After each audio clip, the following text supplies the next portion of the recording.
राहुल अखिलेश पर बड़ा तंज, मंडल की तीनों सीटों पर जीत का किया दावा। उत्तर प्रदेश के बस्ती मंडल मुख्यालय के पॉलीटेक्निक के मैदान में प्रधानमंत्री नरेंद्र मोदी ने विशाल जनसभा को संबोधित किया। बस्ती मंडल की तीनों सीटों बस्ती, संत कबीरनगर तथा सिद्धार्थनगर को साधने का प्रयास किया। प्रधानमंत्री नरेंद्र मोदी को सुनने के लिए लाखों की संख्या में लोग पॉलीटेक्निक मैदान में पहुंचे। इस दौरान प्रधानमंत्री नरेंद्र मोदी ने विपक्ष पर तंज कसते हुए कहा कि बस्ती, संत कबीरनगर तथा सिद्धार्थनगर और इस क्षेत्र में हमेशा मुझ और भाजपा पर भरोसा किया है। पीएम मोदी ने कहा कि मैं आपकी तपस्या बेकार नहीं होने दूंगा, विकास करके आपकी तपस्या को मैं वापस लौट आऊंगा। उन्होंने कहा कि देश में 5 चरण के चुनाव हो चुके हैं। इन 5 चरणों के चुनाव में देश में तीसरी बार मोदी सरकार पक्की कर दी है और इसके लिए आपको इधर उधर देखने की जरूरत नहीं है। आप इंडी गठबंधन के लोगों के बयान देख लीजिए, हर कोई अपना अपना आंकड़ा बता रहा है। उनके पुराने आंकड़े और पुराने परिणाम देख लीजिए, आपको पक्का भरोसा हो जाएगा कि पूरा इंडिया गठबंधन कैसी निराशा की गर्त में है। 84 कोस परिक्रमा मकौड़ा धाम से शुरू होती है। इसका शिलान्यास शुरू हो चुका है। यहाँ राम जानकी मार्ग का विकास हुआ है, जब तक बनाने का भी काम चल रहा है और यह तो अभी केवल ट्रेलर है। बहुत बड़े बड़े काम आगे करने हैं। सपा ने आपको केवल बदनामी दी थी। हमारी बहन बेटियों का घर से निकलना मुश्किल था। लोग जमीन खरीदने से डरते थे। जमीन खरीदी तो कोई ना कोई माफिया कब्जा कर लेता था। आपको याद होगा कैसे गुंडा माफिया सपा के दंगाइयों को स्पेशल प्रोटोकॉल मिलता था। आतंकवादियों से जेल से छोड़ने का फरमान जारी होता था। इसलिए मैं कहूँगा इस चुनाव में ऐसी कोई गलती नहीं करना है जिससे इन लोगों का हौसला बढ़े। सपा ने क्षेत्र को बर्बाद करने में कोई कसर नहीं छोड़ी है। गन्ना किसानों का भुगतान नहीं होता था। चीनी मिलों को कौड़ियों के दाम बेचा जाता था। सड़कों की हालत बदल थी। मैंने आपसे वादा किया था यह हालत में बदलूंगा। मैंने 2017 में कहा था यहाँ बंद चीनी मिलों को शुरू कराऊंगा। मुंडेरवा पिपराइच में यह वादा पूरा हुआ। हमारी सरकार एथेनॉल फैक्ट्री भी लग रही थी। बस्ती, सिद्धार्थनगर और डुमरियागंज की कनेक्टिविटी बढ़ाने का कार्य लगातार हो रहा है। आज मनोहर संगम ट्रेन यहाँ से चल रही है। गोरखपुर लिंक एक्सप्रेस हो, बस्ती पीलीभीत 4 लाइन हाईवे हो, बस्ती रिंग रोड हो, इस क्षेत्र की तस्वीर बदलने वाली है। इससे बस्ती के चीनी उद्योग को, संत कबीरनगर के पीतल उद्योग और महाराजगंज के फर्नीचर उद्योग को नई ताकत मिलेगी। युवाओं को रोजगार मिलेगा। साथियों, 25 में आपका एक वोट तुष्टीकरण की राजनीति को कब्रिस्तान में गड़ देगा। उनके साथ मुख्यमंत्री योगी आदित्यनाथ, केंद्रीय मंत्री अनुप्रिया पटेल, ओम प्रकाश राजभर, संजय निषाद सहित अन्य तमाम बड़े नेताओं के साथ बस्ती लोकसभा से हरीश द्वितीय, खलीलाबाद लोकसभा से प्रवीण निषाद व डुमरियागंज लोकसभा से प्रत्याशी जगदम्बिका पाल के भारतीय जनता पार्टी के प्रत्याशी मौजूद रहे। अंकुर राज तिवारी, गणेश चौहान, दिग्विजय नारायण चतुर्वेदी, राजकिशोर सिंह, अरविंद पाल, अंकुर वर्मा, राणा दिनेश प्रताप सिंह, दूत राम सहित दर्जनों वरिष्ठ भाजपा नेता मौजूद रहे। आइए देखते हैं रिपोर्ट।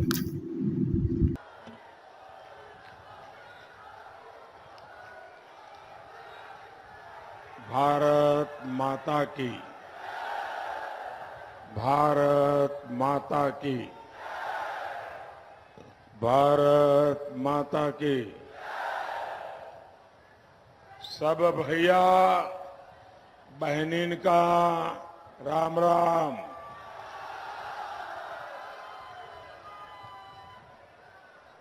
आज आपका ये उत्साह, ये जन सैलाब, ये आशीर्वाद बस्ती, सिद्धार्थनगर और डुमरियागंज इस क्षेत्र ने हमेशा मुझ पे भरोसा किया है, भाजपा पर भरोसा किया है, हमारे काम पर भरोसा किया है, हमारी बात पे भरोसा किया है, हमारे वादों पर भरोसा किया है, हमारे इरादों पर भरोसा किया है। और इसलिए मैं आपके इस भरोसे पर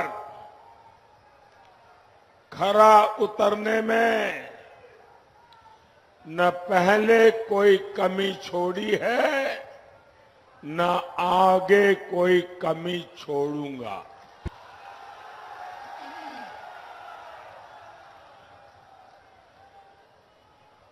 और ये मोदी की गारंटी है।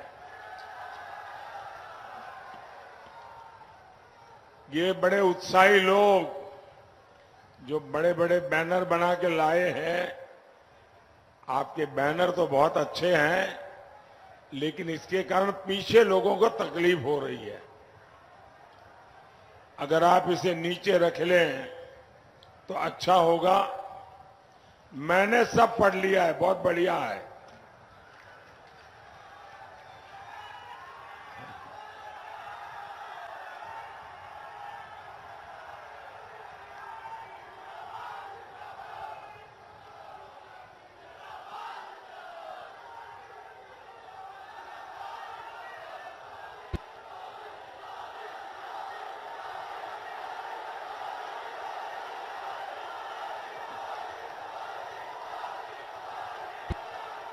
ये एक और दूसरे खड़े हो गए, आप भी नीचे रख दो।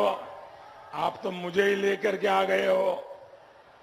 इसको नीचे रखिए मैडम, पीछे लोग परेशान हो रहे हैं जी। मैं पहले भी इसी मैदान में आपके बीच आ चुका हूं,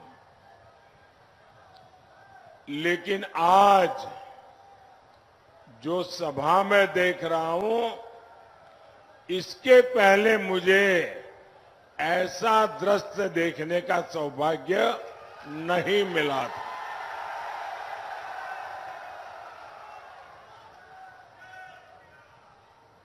ये पंडाल छोटा पड़ गया है। बहुत लोग मैं देख रहा हूं पीछे धूप में तप रहे हैं, और दोपहर की ये चिलचिलाती धूप, इसमें आप तपस्या कर रहे हैं मुझे आशीर्वाद देने के लिए। जो लोग धूप में तप रहे हैं, मैं सबसे पहले उनकी क्षमा मांगता हूं कि हमारी व्यवस्था जरा छोटी पड़ गई और आपको धूप में तपना पड़ रहा है, इसलिए मैं आपको क्षमा मांगता हूं। दूसरा, मैं आपको भरोसा देता हूं, मैं आपकी ये तपस्या कभी बेकार नहीं जाने दूंगा। मैं ज्यादा मेहनत करके, विकास करके, प्यार से आपकी इस तपस्या को विकास के रूप में लौटाऊंगा।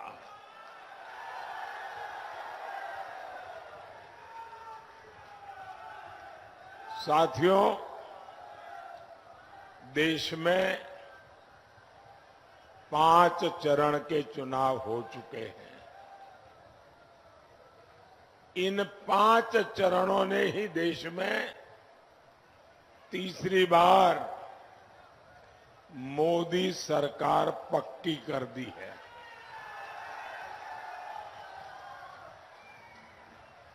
और इसके लिए आपको इधर उधर देखने की जरूरत नहीं है।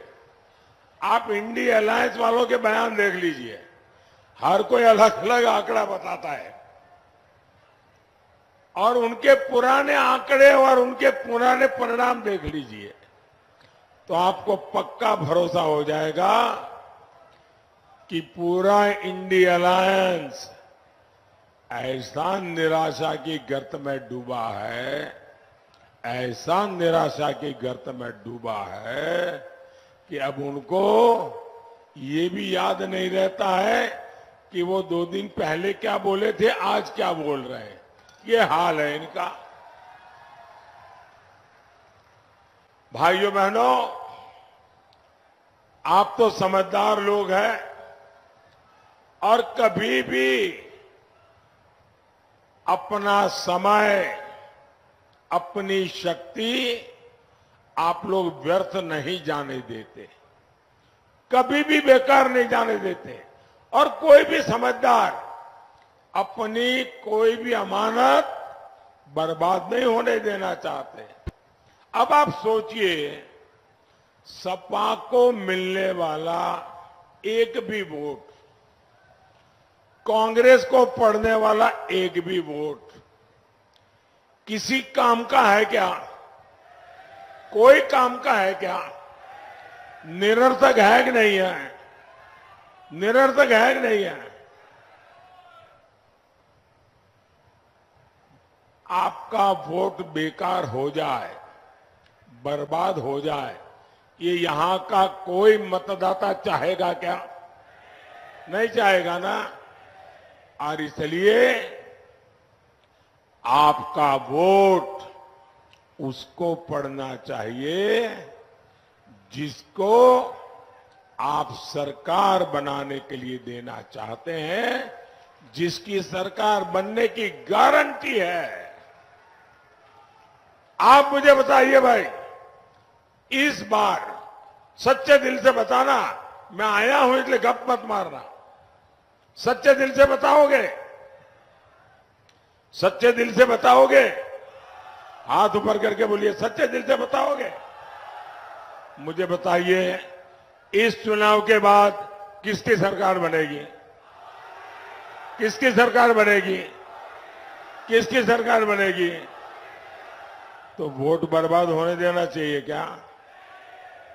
अच्छा, दूसरा, कभी भी पुण्य कार्य मिलता हो तो मौका गंवाना चाहिए क्या?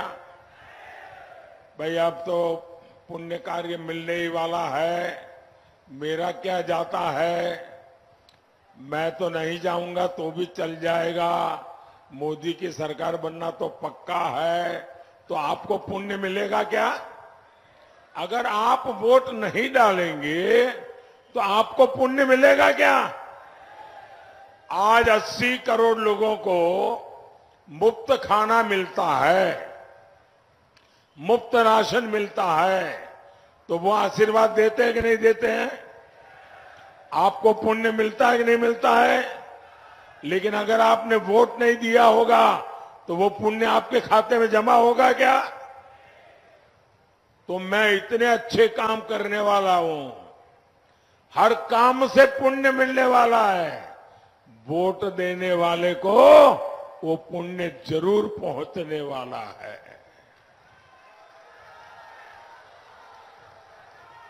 वोट दीजिए विकसित भारत के लिए, वोट दीजिए आत्मनिर्भर भारत बनाने के लिए।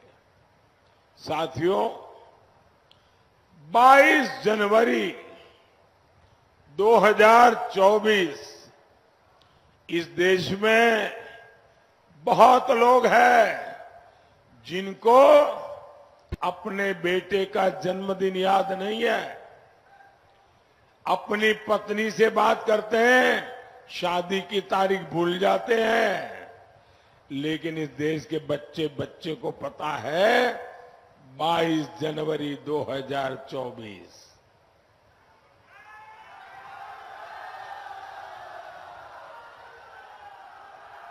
मैं 22 जनवरी बोलता हूं और देश बोल पड़ता है जय श्री राम।